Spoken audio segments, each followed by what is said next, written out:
Hi everybody, welcome to a beautiful day up at the Northeast Airfield, my little sort of testing area that I have. And in this video I want to get hands-on with some of the changes that have come with update 1.24, which is live now on Xbox experimental servers and PC experimental servers, and it'll be coming to PlayStation servers and public Xbox and PC servers probably in 2 to 3 weeks. So what I'll do in the link below this video, in the description, you'll find links to the official patch notes and the official blog post. You can go into real detail. We're going to kind of be trying to cover most things. So I guess one of the most important things that we'd be interested in is the new Vikhr assault rifle stroke submachine gun. It's kind of in between the two. What's really cool about this one is that it takes 9x39mm ammunition, and along with the Vikhr they have brought in a 30-round mag for it, which luckily also fits, I say luckily by design, fits the VSS and the SVAL. So these weapons now kind of become, I guess depending on what sort of scope you've got on them, they're almost like fully automatic silent submachine guns, these two, SVAL and the VSS, with a decent sized mag, because previously you were limited to like a 20-round mag, weren't you? So it's a big bonus for those two. But the Vikhr is very nice. Now it can take, I guess, I haven't tested this, I should have done, shouldn't I? But I guess it can take the 10-round VSS mag as well. If that's all you can find. But it takes the Russian scopes, so like the PSO-11, the Cobra sights, the P187, and remember with the Russian ones often you'll need a 9-volt battery to make them work. It'll only take the plastic bottle suppressor, doesn't take the Russian suppressor, the AK suppressor, or the pistol suppressor, and it will also take a ghillie wrap. And luckily enough, here it is here. So you can have a bit of a look at this one. Very nice. And let's put her on so you can see her. Let's go to third person. Very nice looking gun, I think. It'd be great if that was a proper folding stock, so you could fold it away before you put it in your backpack. Let's do the reload animation.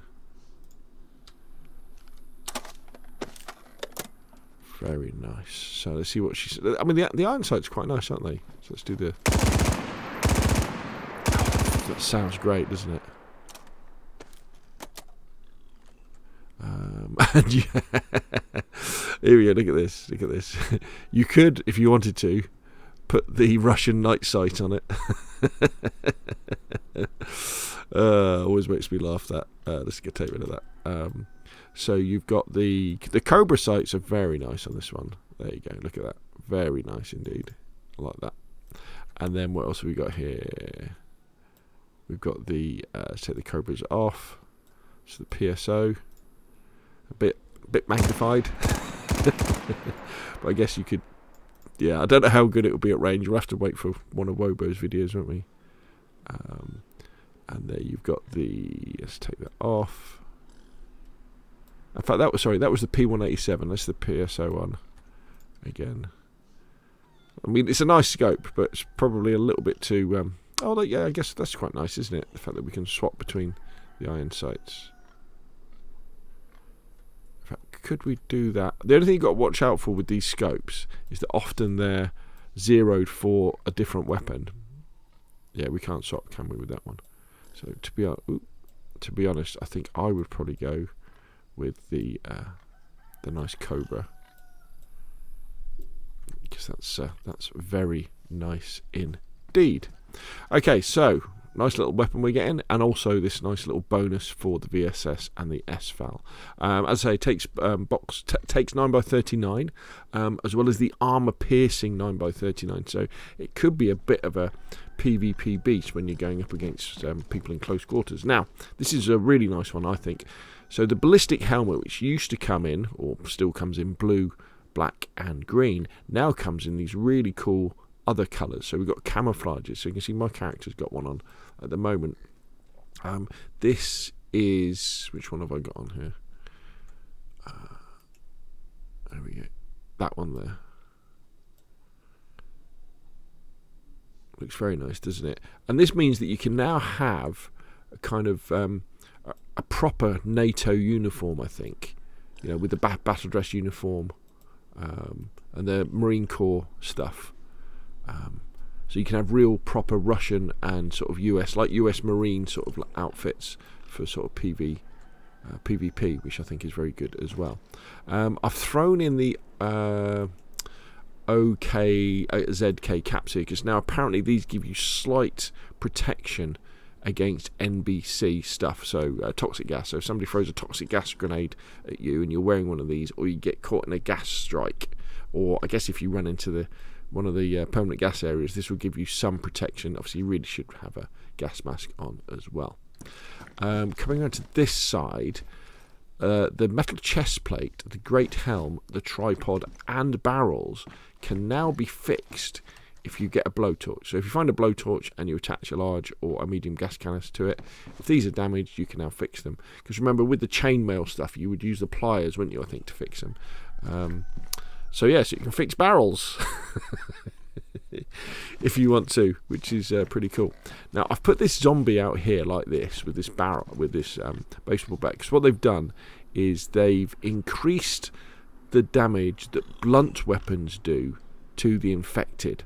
So when you're whacking at them with baseball bats or shovels and things like that, they're gonna take more damage, which is good.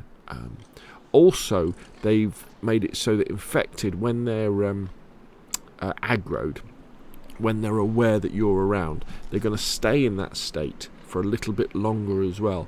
So you know how when you got some zombies after you would run inside a house, wouldn't you? Wait not that long, and the zombies would get uninterested and wander off. Well, that time is going to be a little bit longer now. We'll have to wait for Wobo to do some testing to see what that really is all about. Now they've changed the way that dressing your wounds work. So when you get a cut now, when you're applying a bandage or the sewing kit or the rag, if you've got more than one cut, so in the bottom right hand corner it has the bleeding sign in, like it says 1, 2, 3, whatever.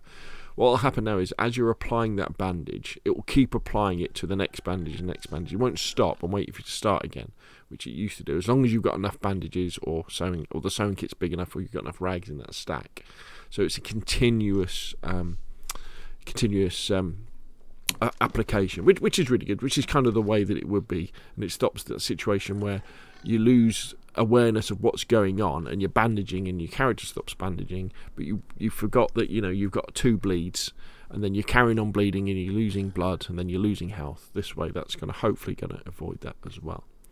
They've also changed the weapon sounds on the SKS. Now I don't know if they've changed the sounds on other stuff as well, so what I thought we would do is, if we have a go with an SKS and we load some bullets into it,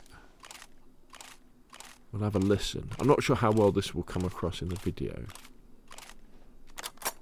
Okay, so let's go out and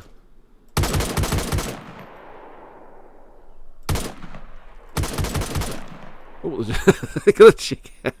What's that chicken doing? Oh, I love DayZ. As you've guessed, I've turned zombies off on this test server, so they don't all come running around. Does it sound a little bit meatier? I think it might do. Okay, so let's get rid of that. Now, the other thing they've done, among other things, is they have increased the recoil on some assault rifles. So what I thought we'd do is we would grab this baby, the AKM with a drum round on. Now, I'm not known for my PvPing, and in fact, I tend to just PvE all the time, so I tend to just be using assault rifles and guns against infected and wolves and animals, so I'm probably not the best person to be able to judge whether recoil has changed, but it'd be helpful if we put it on full auto, wouldn't it? See, that seems pretty controllable to me. But it could be that the AKM or the KAM hasn't been actually affected that much, so we'll have to see. So when you're on 1.24, when it goes live in a couple of weeks' time, or you're on one of the experimental servers, obviously just be aware of that. The fact that when you pick up your M4 and you've got it on fully auto for your AKU or KU or all that sort of stuff, it may well kick more than it did before. I know they've said that the is it the Sega or the Vega? They've decreased the fire rate and so decreased the recoil on that one. But, further testing required. And what I'll do as well is in the description below this video, I will link to Wobo's video as well, because he does them so well. So let's swap over. So let's have another look at this Vikhr. Sounds good, doesn't it? I do like the sound of it. And DayZ does its reloads so well, doesn't it? Does any game do better reloads, proper ones? Okay, so I think we've covered most things. There's lots of little changes and adjustments and fixes that they've added to the game as well. One of the things that should be coming, but I tested it last night and I couldn't get it to work, is with your custom JSON loadouts on your community servers. The problem that we had with 1.2.3 is that if you have custom loadouts enabled, it meant that people couldn't use their custom character. Say you always play as a certain character, like I like playing as character is it Men 16, like the guy who looks quite old. I like playing as him. But if you had a custom JSON that changed the loadout when you spawned in, that would do away with it. Now, according to the patch notes with 1.2.4, if you leave the character kind of preset blank in your JSON, that should mean people can use their custom character. For me, though, that didn't work. I have logged a ticket with the BI feedback tracker, and what I'll do is I'll put a link in the description to the feedback tracker as well, because it is incredibly important that people use that when we're testing these new updates like 1.2.4, or in general as well. If you come across a problem, a bug, or even if you've got a suggestion for the game, use the feedback tracker, put it in there. If enough people talk about these things, then the devs will put it higher up their to-do list, because they can only do so much at a time, can't they? So one final thing to finish off with, I'll leave you with a little bit of a teaser. This thing here. What is this? Cupid's bolt. Maybe that's a clue as to when the update is going live. It does do something, but I'm not going to tell you what. Anyway, that's enough from me. Hopefully you found this useful. Hopefully you're as excited for update 1.2.4 going live as I am.